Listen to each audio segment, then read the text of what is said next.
છોટાઉદેપુર જિલ્લાના જબુ ગામ ખાતે સિમેન્ટ ભરેલું મિક્સર મશીનની સામે હાઈવા ડમ્પર આવતા બ્રેક મારી કંટ્રોલ કરવા ગયા છતાં પણ સાંકડા નાળાને લીધે અકસ્માત સર્જાયો હતો।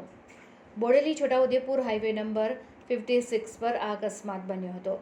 ગ્રામ્ય વિસ્તારની બાજુમાં જ આવ્યું છે આ નાળું, ત્યારે એક તરફ નજીકમાં આંગણવાડી તો બીજી તરફ નજીકમાં સ્કૂલ આવેલી છે। નાના નાના બાળકો આ જ રસ્તા પરથી પસાર થતા હોય છે, છતાં પણ આ સાંકડા નાળાને મોટું કરવામાં આવતું નથી। ત્યારે શું તંત્ર હજી કોઈ મોટા અકસ્માતની રાહ જુએ છે? ચાલવા નીકળેલ એક શિક્ષકનું પણ આ જ સાંકડા નાળાને લીધે અકસ્માત સર્જાયો હતો એવી લોકચર્ચા પણ ચાલી છે, છતાં પણ તંત્ર દ્વારા આ નાળાને મોટું બનાવવામાં આવતું નથી। ત્યારે હજી કેટલાના ભોગ લેવાના બાકી છે એ સવાલો તંત્રને ગ્રામજનો પૂછી રહ્યા છે।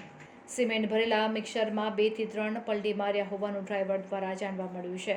વારંવાર આ નાળા પર આવા બનાવો બનતા હોય છે, છતાં પણ તંત્ર ઘોર નિંદ્રામાં સૂઈ રહ્યું છે।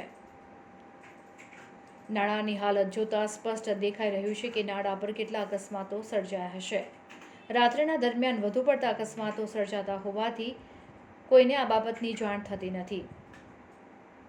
આ બનાવ પણ રાત્રિના 12 થી 1 વાગ્યાના સમયગાળા દરમિયાન બન્યું હોવાનું સામે આવ્યું છે। ત્યારે શું તંત્ર દ્વારા આ નાળું મોટું બનાવવામાં આવશે કે પછી આ જ પરિસ્થિતિમાં રહેશે તે હવે આવનાર સમયમાં જોવું રહ્યું। सामने से डंपर आ रहा था, पीछे से मैं आ रहा था। डंपर वाला पुलिया पे आके ब्रेक ले लिया, मैं ब्रेक मारा, गाड़ी मेरी इधर खींच ली, मेरा ब्रेक लगा नहीं। अब उसका खाली था, वो रुक गया, मेरी भरी थी, नहीं रुका। सामने से कौन सा डंपर था? रेती वाला। वो भाग गया? वो है? वो भाग गया, मैं रोड पे गया तो भाग गया।